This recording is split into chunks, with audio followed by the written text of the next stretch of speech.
Grilhões Partidos, pelo espírito Manuel Filomeno de Miranda, psicografado por Divaldo Pereira Franco.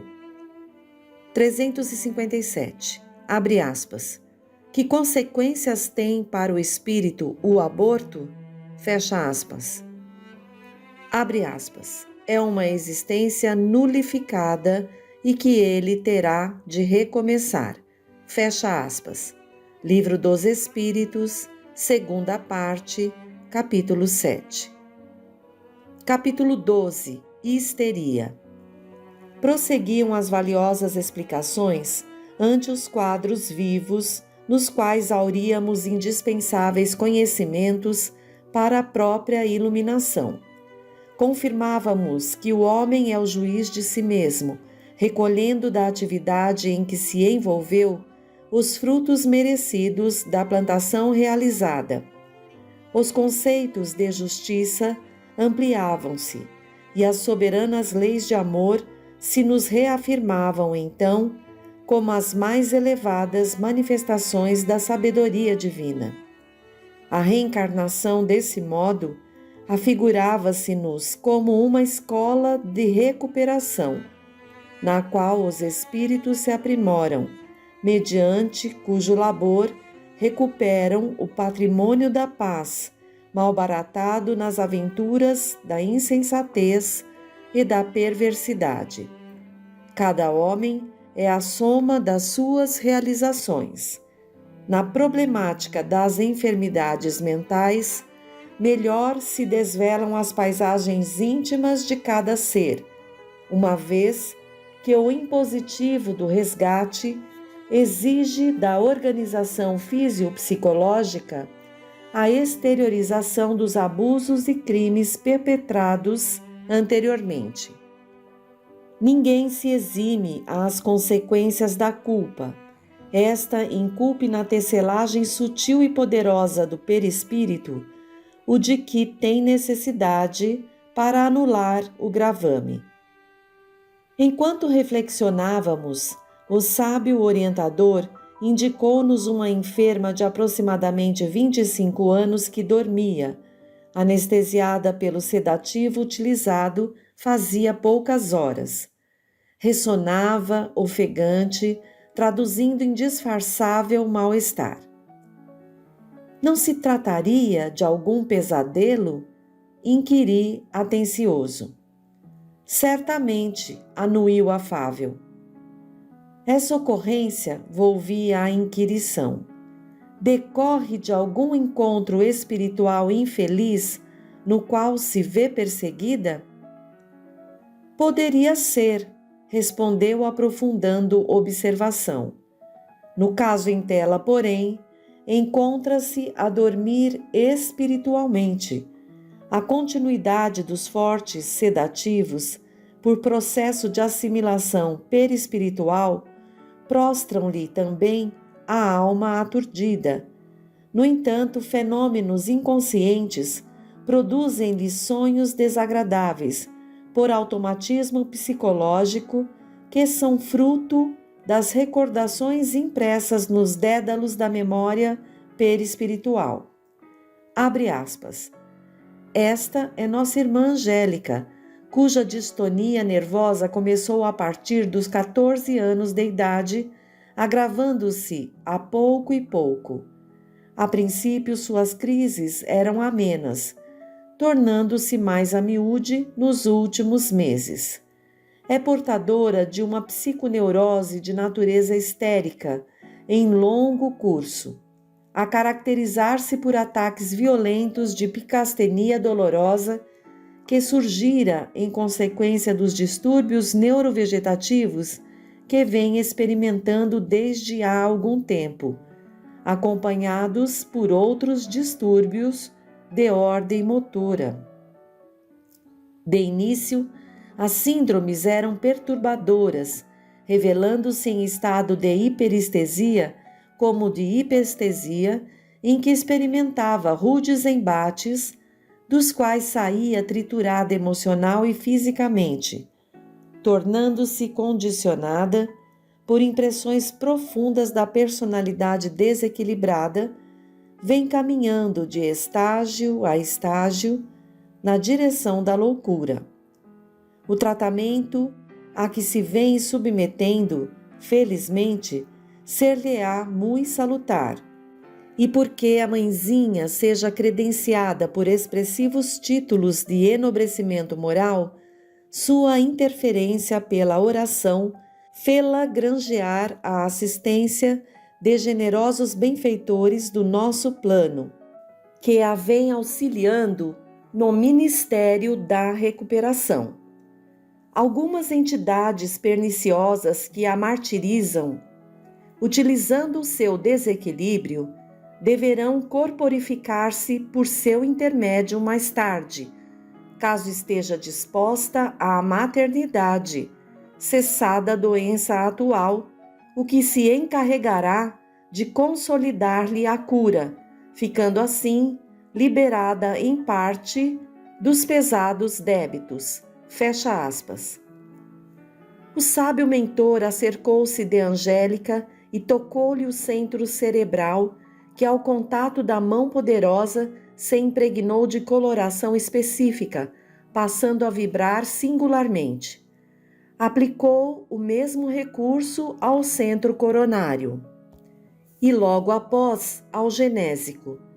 Ativados habilmente, filamentos coloridos acionados por energia especial passaram a vitalizar os demais, que se acenderam como lâmpadas mágicas, nas quais tonalidades variadas oscilavam em caleidoscópio, circulando e vibrando numa irrigação por toda a aparelhagem fisiológica, agora luminosa aos nossos olhos, como se as artérias, veias e vasos estivessem percorridos por desconhecido gás neon, que se exteriorizava em todas as direções.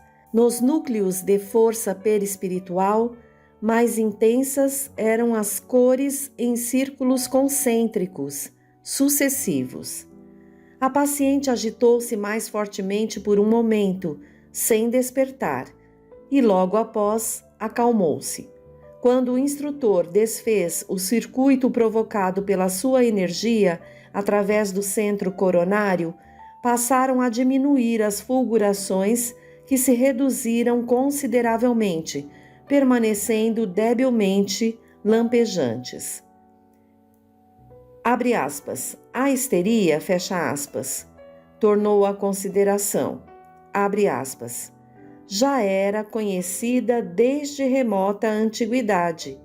Fenômenos psíquicos, por ignorados, muitas vezes foram com ela confundidos, como reciprocamente ocorria.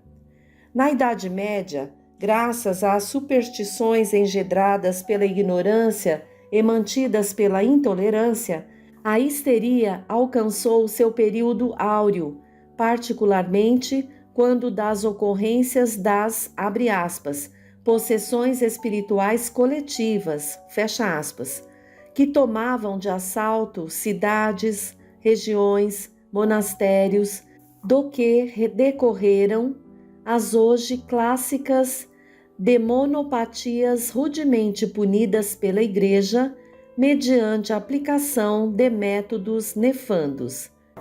Tais crises psíquicas repetiram-se posteriormente durante o chamado período romântico do século XIX.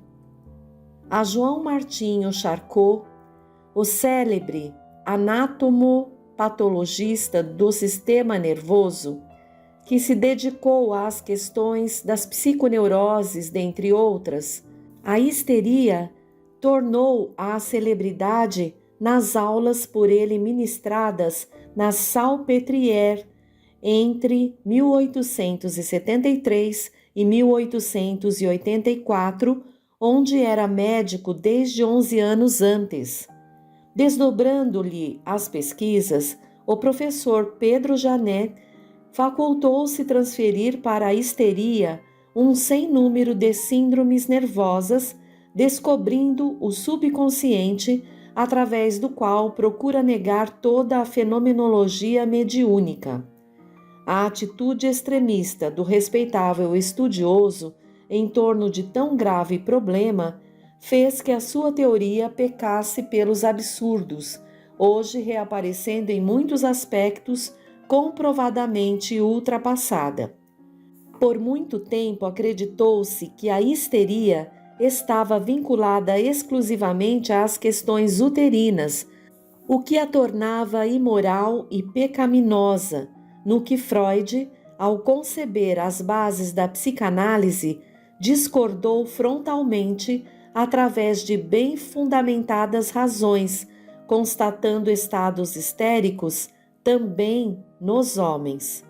Identificando a região do polígono cerebral de Rundit e Charcot como a sede do subconsciente, Janet e mais tarde Grasset desenvolveu a estranha tese com que esgrimiu cegamente contra a mediunidade desde 1889, quando apresentou o resultado dos seus estudos na obra intitulada, abre aspas, L'automatisme psychologique, fecha aspas. O debate em torno do subconsciente desde então vem sendo grande, hoje ressurgindo sob a designação de hiperestesia indireta do inconsciente, entre os modernos adeptos da parapsicologia, partidária da psicologia sem alma. Não nos cabe dúvida quanto à fragilidade de tal enunciado, desde que nos constituímos evidência da sobrevivência ao túmulo e do intercâmbio entre as duas esferas de atividade, a espiritual e a material. Não negamos as possibilidades do subconsciente, aliás estudadas pelo codificador do Espiritismo, que merece, todavia, mais detida análise. Fecha aspas. Como desejando ser mais explícito, prosseguiu. Angélica vem de um passado moral pouco recomendável. Jovem e atraente, aos primeiros dias do século atual, consorciou-se por imposição paterna com um homem a quem não amava, mais idoso do que ela, o que lhe constituiu, a princípio, inominável martírio. Abre aspas. Seu consorte, impossibilitado para o matrimônio, confidenciou-lhe o problema que o afligia, prometendo-lhe regular liberdade, desde que se mantivesse as conveniências sociais por ele relevantes. Tal conjuntura afetiva constituía já uma medida coercitiva de que se utilizava a vida a fim de discipliná-los corretamente. Deveria, portanto, ter aproveitado a oportunidade, mediante a austeridade moral que aguindaria a relevante posição espiritual. Isto, porém, não se deu. Acobertada pelo esposo insensato e leviano, tombou em quedas sucessivas, ocultando os frutos das dissipações por meio de infanticídios impiedosos, que se repetiram por 4 vezes consecutivas, no último dos quais logrou ser expulsa do corpo através de hemorragia violenta. Ao despertar no além, reencontrou aqueles que impedira de renascer, passando a sofrer-lhes acrimônias, injúrias e rudes perseguições. Infelizmente, conduta que tal ainda hoje é corrente, apagar o erro por meio de maior crime, isto é, ocultar o ultraje moral, incidindo no aborto delituoso, destruindo quem não tem culpa da leviandade. A lei, porém, sempre chama a necessárias contas todos os seus arbitrários desrespeitadores, como estamos verificando. Ao reencarnar-se, o espírito culpado, através de processo muito complexo, fixou no centro coronário, onde se situa a epífise, a veladora da sexualidade, os abusos anteriormente cometidos que foram sendo revelados à medida que a puberdade ativava o centro genésico, produzindo-lhe o estado atual e, simultaneamente, fazendo que a memória dos sucessos infelizes começasse a transladar-se do inconsciente profundo para o consciente atual, em forma de tormentosas crises evocativas das sensações experimentadas nas pavorosas regiões de dor donde proveio. O inconsciente possui, portanto, fatores preponderantes, não, porém, exclusivamente desta encarnação, conforme desejam os estudiosos materialistas, que apenas percebem os efeitos sem aprofundarem as causas. Fecha aspas. E será ela uma obsidiada? Aventei, no sentido lato da palavra? Sim, concordou. Aqui, porém, a obsessão é efeito, contingência natural da sintonia da mente endividada com as mentes das suas vítimas. Nela mesma, na paciente, nas zonas fisiológicas, estão as distonias psicofísicas já instaladas pela consciência culpada, em forma de sintomas vários e desconexos, que, no caso, lhe constituem a histeria. O benfeitor aplicou-lhe recursos próprios através de passes especiais, enquanto nos quedamos a meditar, procurando melhor entender as sutis vinculações causa-efeito na histeria e na obsessão, na loucura e na possessão.